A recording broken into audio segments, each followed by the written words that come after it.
Ciao, ciao, buonasera, bonsoir. Bonsoir à tous. Merci à vous qui êtes déjà là. Merci à tous que vous allez participer ce soir en direct ou plus tard. J'espère que vous allez bien. Comme d'habitude, la première chose à dire que ça fait plaisir de vous retrouver ici. Ça fait plaisir de vous parler. Honnête, pour être honnête, pour être sincère 100%, ce soir ça va être vraiment un plaisir de lire vos messages, vos Forza Italia, Forza Italie, on est tous avec vous, voilà, tous les messages de soutien que vous envoyez à moi, à l'Italie, Alex, merci. C'est un peu égoïste comme discours que j'ai fait, mais voilà. Sincèrement, je ne m'attendais pas aujourd'hui d'avoir une telle chiffre à commenter. Après, ça a tombé vraiment quelques minutes avant que je commençais la direct sur RMC Sport, sur RMC Info. Je ne sais même pas si on est sport ou pas dans ces moments spéciaux. Donc, c'était un peu étrange. Je m'attendais à voir peut-être, oui, encore 400 morts, quelque chose comme ça. Et non, on a vraiment mis la barre très très haut dans les dernières 24 heures. Ça fait peur, ouais, ça fait un peu flipper, ça inquiète parce que c'est pas seulement les morts, c'est les comptages, c'est les actuellement positifs, c'est un peu tous les chiffres que vous avez vus, que vous trouvez quotidiennes. Imaginez que seulement dans la région de la Lombardie, il y a eu 381 morts. 381 morts en Lombardie dans les dernières 24 heures. C'est beaucoup. Je voudrais dire que c'est trop, mais on ne sait pas. Qu'est-ce qui se passe en Italie? Alors, au-delà des chiffres, au-delà des stats, au-delà de ce que vous pouvez voir, moi j'ai l'impression que quand même tous les stats, tous les chiffres qu'on est en train de vivre ne montrent pas vraiment quelle est encore la situation. Il y a certains cas qu'on peut trouver dans la presse locale, des histoires, des gens qui sont morts, qui n'ont pas été testés. C'est étrange, je lisais ce matin sur un quotidien cette stat du fait que les 87% des morts en Lombardie n'arrivent même pas en soins intensifs. Donc, ils meurent dans d'autres salles, aux urgences à l'hôpital, dans les salles parallèles parce qu'il n'y a pas de place en soins intensifs. Beaucoup sont morts à la maison. Il y a les cas plutôt effrayants, de mon point de vue, de maisons de retraite. Il y avait un article sur le site Il Post qui disait que à Cremona, dans une maison de retraite avec 460 personnes âgées, en une journée, il y a 18 personnes qui sont mortes pour des problèmes respiratoires. À Milan, il y a eu 25 morts en 23 jours dans une autre structure. Et dans une autre, dans le sud de Milan, il y en a eu 16 depuis le début de mars. Et aucun d'entre eux a été testé au coronavirus et tous avaient des soucis respiratoires. Donc, on peut se poser la question de est-ce que les chiffres sont peut-être même plus graves de ce qu'on sait? Est-ce qu'on arrive à tester tout le monde? Et il faudrait ouvrir une parenthèse même sur le discours de test parce que voilà, il y a plusieurs personnes qui travaillent dans la santé, des médecins, des infirmiers qui se plaignent du fait qu'ils n'arrivent pas à être testés, qu'ils travaillent tous les jours, ils ne sont pas testés. Et donc, quand on sait que certains politiques, certains joueurs sont testés sans symptômes, on se demande pourquoi certains oui, pourquoi certains d'autres non. Surtout que tous les tests devraient être faits de façon... il n'y a pas la possibilité de faire un test de façon privative. Donc voilà, on peut se poser des questions. je voulais vous dire quelque chose en plus concernant Bergame, que c'est un peu la ville la plus touchée, dont on parle souvent. Après, je vais vous répondre à vos questions, sont beaucoup Mehdi. Je pense que la France pourrait vivre la même chose, bien sûr. Je pense que la France pourrait vivre la même chose s'il ne respectera pas certaines consignes. Il y a une chose qui est sortie ce matin dans la presse, dans la République à Bari, que j'avais vu. Mais après, j'ai pas eu le temps de vous écrire l'histoire parce que je suis sorti, je vous raconterai ça plus tard. Aujourd'hui, je suis sorti, première fois que je prends la voiture sur les dernières 9 jours, 10 jours, pour aller chercher un supermarché pour faire des courses. Alors, aujourd'hui, dans les Pouilles, la plupart des contaminés... Non. Aujourd'hui, dans les Pouilles, il y a une grande partie des contaminés qui sont les parents des 23 000 personnes qui sont rentrées du Nord. Et les 15% de ces personnes qui sont rentrées du Nord sur les 2 derniers week-ends, les week-ends derniers et celui d'avant, les 15% de cette personne, donc sur 23 000, 15%, 2000, 3000, 2003 c'est 10%, 5%, 3000 personnes, disons, pour être court, avaient de la fièvre. Et quand je pense ça, et je vois ta question me dit, qu'est-ce qui va se passer en France?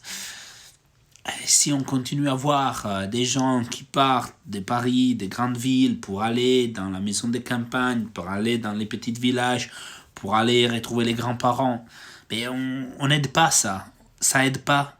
C'est égoïste, c'est totalement irresponsable, c'est débile pour moi. J'ai vécu à Paris. Je sais que parfois, dans Paris, on doit habiter dans 40 mètres carrés, dans 35 mètres carrés.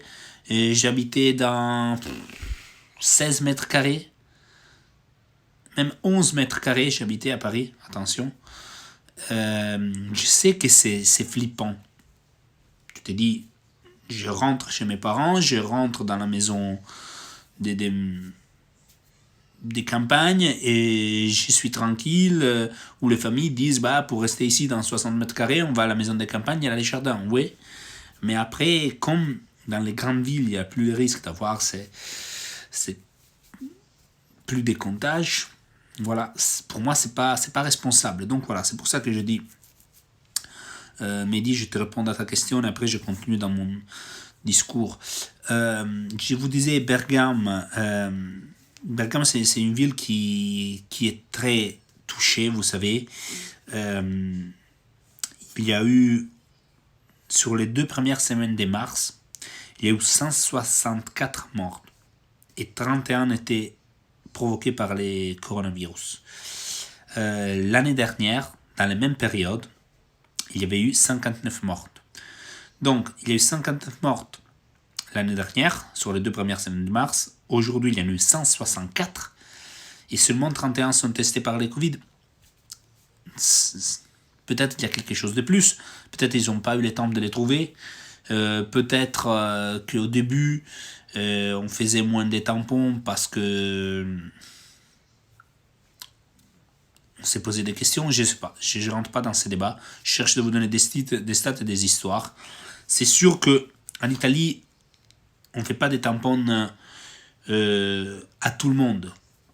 Il y a des gens qui sont proches de quelqu'un qui a été positif, qui doit rester en isolation, et s'il n'a pas des symptômes, on n'aura pas des tampons. Donc, la situation n'est pas très simple. Pour ce qui concerne les footballs, je me parlerai après. Il y a quelque chose en plus à dire sur le football, mais je pense qu'aujourd'hui, c'est pas la priorité. Alors, une responsable de... Ah là, j'ai pas les mots, désolé. C'est quelque chose dont je parle jamais. Ça me manque le vocabulaire là. Les entreprises qui travaillent dans la préparation des morts, voilà, dans les cercueils. les 10% aujourd'hui à Milan sont des morts de Covid. Ça, c'était un entretien que j'ai trouvé sur La République. Et ce qu'il raconte, c'est que si quelqu'un qui travaille dans ces secteurs doit rentrer en contact avec un mort pour coronavirus, les indications qu'il a, c'est de rester 10 minutes, pas plus, au contact avec les mortes. Il ne faut pas les habiller, les préparer. Donc, vous savez, aujourd'hui, nous, quand même, on a un respect des morts, on les prépare, on les habille, on met les beaux costumes, ils sont maquillés, vous savez. Et là, ils ne sont pas habillés, ils sont mis dans un drap avec du formol. Et voilà, et c'est fini. Et c'est parti, comme j'ai déjà dit, les parents n'ont pas le droit de dire un adieu, le cercueil est fermé. Et si tu te trouves dans des situations comme Bergame, voilà, t'as le risque dans le cercueil de ta personne chère soit mise en camion de l'armée pour être déplacée ailleurs parce qu'il n'y a plus de place dans le cimetière, il n'y a plus de place nulle part. Donc voilà, la chose entre guillemets positive, c'est que ça augmente les totals de guéris. C'est bien ça, c'est important.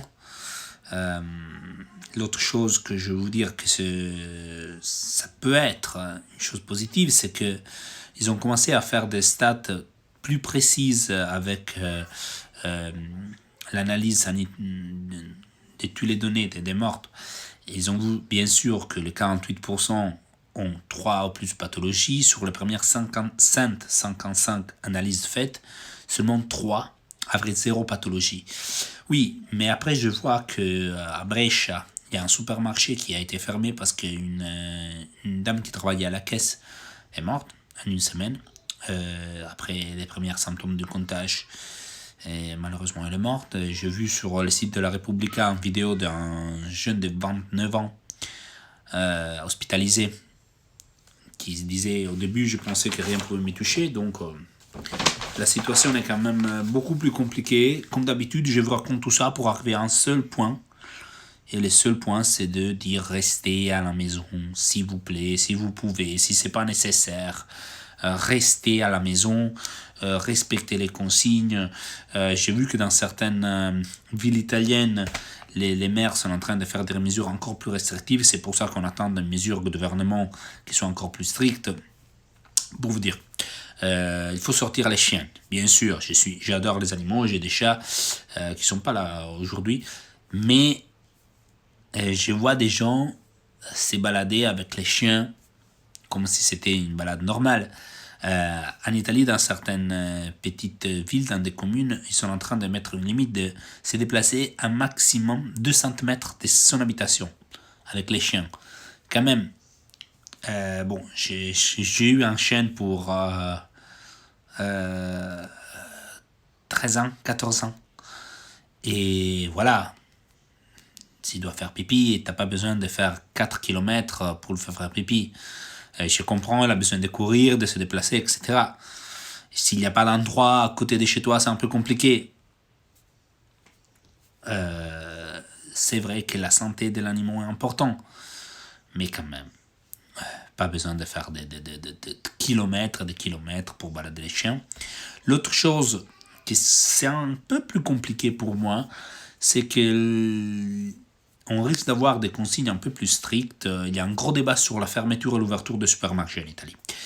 Il y a certaines régions qui voudraient les fermer les samedis soirs, les samedis après-midi et les dimanches, les fermer dans les centres commerciaux. Il y a des points de vue sur le fait que si on limite les horaires d'ouverture, il y aura plus de foule. Si quand même on limite les horaires d'ouverture, il y aura quand même moins d'heures de travail pour les personnels des supermarchés, donc moins de risques. Voilà. Dans certaines communes, c'est interdit, entre guillemets, d'aller faire des courses dans ce supermarché qui n'est pas à côté de chez toi. Donc voilà, moi aujourd'hui je suis sorti à Turin, il n'y a pas cette interdiction, j'ai pris la voiture, je suis allé dans un grand supermarché où j'ai vu qu'il y avait une file d'attente, je sais pas, ici c'est la rentrée, il y avait une file d'attente Il y aurait eu 40 minutes, voire plus d'attente. Je suis allé dans une autre où je suis rentré tranquillement. C'est toujours un peu flippant faire les courses parce que tu as la liste, tu te dis, tu regardes, qu'est-ce que tu touches, j'ai mis les gants. C'est un peu flippant. Aussi parce que tu te dis qui a touché ça. Même les chariots, je cherche toujours de ne pas les toucher, sauf avec les gants, parce que j'ai dit qu'il a touché avant. Peut-être c'est un peu la parano, mais je préfère être vraiment très très sûr de ce que j'ai fait. Je rentre chez moi. j'ai dribblé ma fille qui m'a vu, papa est revenu, et j'ai dribblé ma fille pour me filer dans la douche. Mis tous les vêtements, je les mis à laver tout de suite. Peut-être c'est trop, je le sais, peut-être c'est trop, mais je préfère, vraiment. Je vous dis pas que vous devez faire comme moi. Moi, je vous dis qu'est-ce que je fais. Parce que cette urgence m'inquiète, cette situation m'inquiète, cette chiffre m'inquiète, c'est... Je sais pas vous, mais pour moi, c'est... On est en train de vivre quelque chose d'incroyable. Alors, je suis en hyper retard avec... voilà, merci Pompe Funèbre, merci pour tous les messages. Je vous ai parlé tout le temps, je ne vous ai pas lu. Je cherche de récupérer tous vos messages. Et les joueurs, il y a un débat en Italie sur le fait que certains clubs ne voudraient pas les payer les mois de mars aux joueurs. Ça, on verra. L'atmosphère à Turin, bah écoute, moi je vois pas beaucoup de monde à Turin, sincèrement. Quand je sors aussi, je vois pas beaucoup de monde. Mes voisins sont des personnes très discrets. Dans mon immeuble, il y a 3 cabinets d'avocats et des voisins à côté. Donc on a 2 familles. C'est plutôt tranquille. Et anciens ministres sont testés sans tonton, d'Agemunego, même en Italie. J'ai rien à dire sur ça. Ta famille en Calabre, Arène Anthony, te dit que trop de gens se promènent. Oui, moi je vois des gens qui se promènent dans les images. Je dis Turin, alors j'habite déjà dans un quartier qui est un peu froid. C'est pas un quartier très vif, mon quartier. Donc si je sors, je mets la tête sur la terrasse, tu vois jamais personne. Mais bon, je vois des images que oui, c'est vrai que sortent. Comme en France, vous manquez de masques, gants et gel hydroalcoolique. Des gants, on les trouve. Masques, on en a une qu'on a récupérée. Et on utilise un peu moi, un peu ma compagne. Mais bon, c'est une masque normale. Donc, le fait qu'on l'utilise tous les deux, ça sert pour moi pas grand-chose. Nos gants, on en a quand même. Nous, on en a quelqu'un à la maison. Merci pour vos messages. Vraiment, c'est énorme. Merci Flaco, mon discours, je suis passé, c'est très sage. On verra. Chat 1007 morts de la grippe en France 2017. Écoute, on a dépassé les 4000 morts en Italie.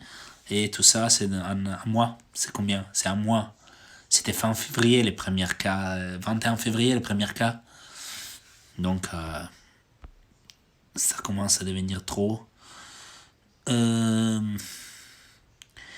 Les médias italiens donnant des explications pour comprendre le nombre de morts très importants dans les pays. Si tu entends la même chose dans d'autres pays européens. Écoute, l'Italie, on le sait, c'est un pays qui a un des moyennes d'âge les plus élevés. C'est un virus qui a en moyenne, qui frappe en moyenne beaucoup plus les personnes âgées, 80 ans de moyenne. La dernière fois que la protection civile avait donné une stat, ça peut être une raison. Après, l'effet qu'il y a beaucoup de monde très âgé qui vit, ça fait aussi partie qu'on peut dire, du charme de l'Italie, les habitudes alimentaires, les climats, la belle vie. Il y a une raison pour moi aussi si en Italie on arrive à survivre très bien et très longuement. Et c'est pas parce qu'il y a des gens qui sont morts parce qu'ils sont âgés qu'il faut penser que bon, ces virus quand même frappent que les âgés ou que l'Italie est plus faible pour ça. Alors, les marchés, voilà, ça me frappe beaucoup. Je voyais ce matin une vidéo postée par l'ancien gardien de but Stefano Sorrentino qui habite à Turin, qui faisait voir des images dans un marché ici, pas loin de chez moi, à Touran, dans le sud de ces quartiers. Et il y a plein de monde. Et le plein de monde, je pense que ça va être compliqué. C'est compliqué parfois pour les personnes pour comprendre. Malheureusement, j'ai l'impression que surtout les personnes plus âgées, parfois ont des différentes difficultés à comprendre. Ça m'arrive de voir des gens faire des courses, qu'on peut dire. Alors, je ne dis pas qu'il faut faire des courses pour 3 semaines. Quand je vois des gens avec les chariots pleins, avec 40 boîtes de lait, c'est un peu trop. Mais quand je vois aussi des gens qui sortent pour acheter 2 steaks hachés, les carottes, là aussi je comprends pas. Et parfois, tu sais, je vois les personnes âgées, ils ont des habitudes, ils ont envie de sortir, ils ont des habitudes qui sont difficiles de battre, de changer. Écoutez, je ne suis pas ici pour donner des jugements en personne. Je suis ici pour vous raconter ce qui se passe en Italie. Et mon point de vue, c'est qu'en Italie, on ne comprend pas trop encore qu'il faut vraiment, vraiment, vraiment ne pas sortir si ce n'est pas nécessaire. Après, je comprends que arrêter les usines, les boutiques, les entreprises, les services, tout ça, ça va rendre les gens fous parce qu'il y a un travail, il y a un salaire, il y a un loyer, et l'idée de ne pas pouvoir travailler, ça fait peur. Donc, difficile à juger.